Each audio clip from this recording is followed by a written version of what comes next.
updated D-Max. Medyo matagal ko na rin inaabangan na magkaroon ng display. Check na lang natin sa dealership. Sana lang available pa yung unit. Dito sa Isuzu Pampanga na lang tayo magtitingin. 2024 Isuzu D-Max LSE 4x2 automatic. Yung price, 1,695,000 pesos. Mag-start tayo sa front fascia. Mas aggressive tingnan yung design ngayon compared dun sa previous model. Naka-projector headlight with DRL. Maganda yung design ng headlamp, angular shape, bumagay sa front fascia. Naka-LED na rin yung fog lamp.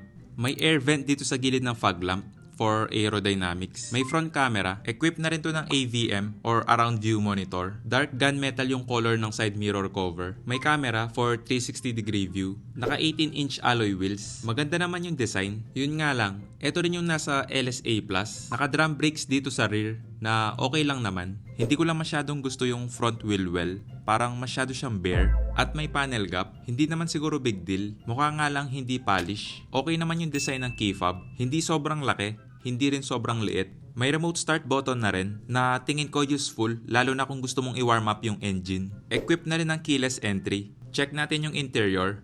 All black interior at leather seats. Power adjustment sa driver seat. Manual adjustment naman sa passenger seat. Yung stepboard, same pa rin sa previous model. Hindi siya mahirap tapakan. Sa door panel, hard plastic. Yung dito sa sidings, soft touch. Leather armrest, power window control. Pero driver window lang yung naka-automatic. Maganda yung design ng steering wheel, leather wrap at smooth yung texture. Gloss black na rin yung plastic trim dito sa steering wheel. Yung sa LSA variant, matte silver, naka-push start stop button. Maganda yung design ng gauge cluster, mix ng analog at digital screen. Hindi nga lang ako sure sa screen size. Sa opinion ko lang, ganito yung mapormang gauge cluster, hindi yung full screen. Minor detail na lang to, dagdag forma yung nilagay nila dito na gloss black trim dito sa gauge cluster. Yung sun visor, may vanity mirror with light. Naka 10.1-inch infotainment system with Apple CarPlay at Android Auto. Hindi lang ako sure kung wireless. Okay naman yung infotainment, wala nga lang volume knob. Maganda yung climate control, toggle switch. Mas prefer ko yung ganito compare sa conventional na button. Maganda rin yung quality, premium yung feeling. Mas pipiliin ko to compare dun sa Triton. May wireless charger na rin. Okay naman yung shape ng gear shifter. Comfortable naman hawakan. Kung hindi ako nagkakamali, equipped na rin siya ng downhill assist control.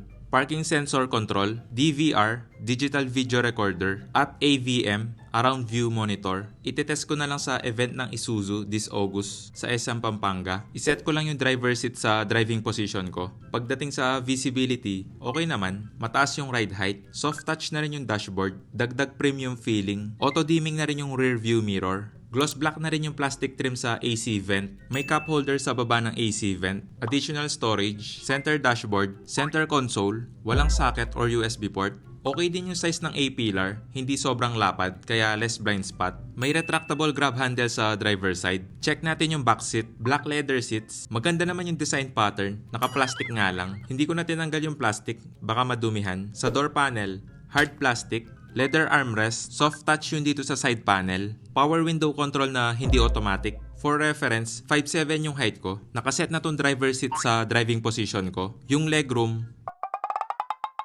okay naman yung legroom. Pagdating sa foot space, makakapag-stretch ka pa rin. May rear AC vent, may USB Type-C port. Ito lang ata yung pickup na may overhead speaker. Hindi lang ako sure sa quality, pero maganda yung idea na to. May grab handle dito sa B-pillar. May hook na rin yung grab handle dito sa likod. Useful to, lalo na sa mga mahilig magsabit ng damit. Yung headroom, okay naman yung space. Maganda yung seating position, hindi siya yung sobrang upright. Maganda rin yung cushion ng upuan, comfortable. May center armrest, pero hindi ko na nababa kasi naka-plastic. Napansin ko lang na iba yung position ng seatbelt dito sa likod. Karamihan kasi nasa side. Hindi ko lang sure kung may advantage, kaya tinry ko na lang. Parang mas gusto ko yung ganito. Mas comfortable yung position ng seatbelt. Ito yung bago sa LSE, Fashion Bar. Sa opinion ko lang, mas prefer ko yung bed extender sa LSA Plus. Para bang ito yung trademark sa D-Max. Yung third brake light nasa roof. May cutout yung Fashion Bar para hindi ma-block yung third brake light. Simple lang yung design ng tailgate. Hindi nakisabay si D-Max sa trend. Yung naka-engrave yung name ng pickup sa tailgate. May reverse parking sensor. Wala nga lang siyang tailgate assist. Hindi naman big deal, pero may kabigatan din tong tailgate. Hindi ko lang alam yung exact dimension ng truck bed, pero malaki na rin siya. Bago yung design ng taillight, okay lang siya, pero mas nagaganda na ako doon sa previous taillight. Paki-comment na lang kung ano mas gusto nyong design. Hindi ko masyadong gusto yung bumper. Para siyang nakasag. Check natin yung spare tire. Naka-steel rims. Para sa LSE variant, nag-cost cutting sila dito. Naka-lip spring yung suspension. May roof rail na rin. Yung engine, naka 4JJ3 3-liter Blue Power diesel engine. Yung advantage sa D-Max, same displacement, same number of turbo para sa 4x2 at 4x4 variant. Pagdating sa design, maganda siya. Yung rear bumper lang talaga siguro yung sablay. Pa-like na lang and subscribe. Paalam.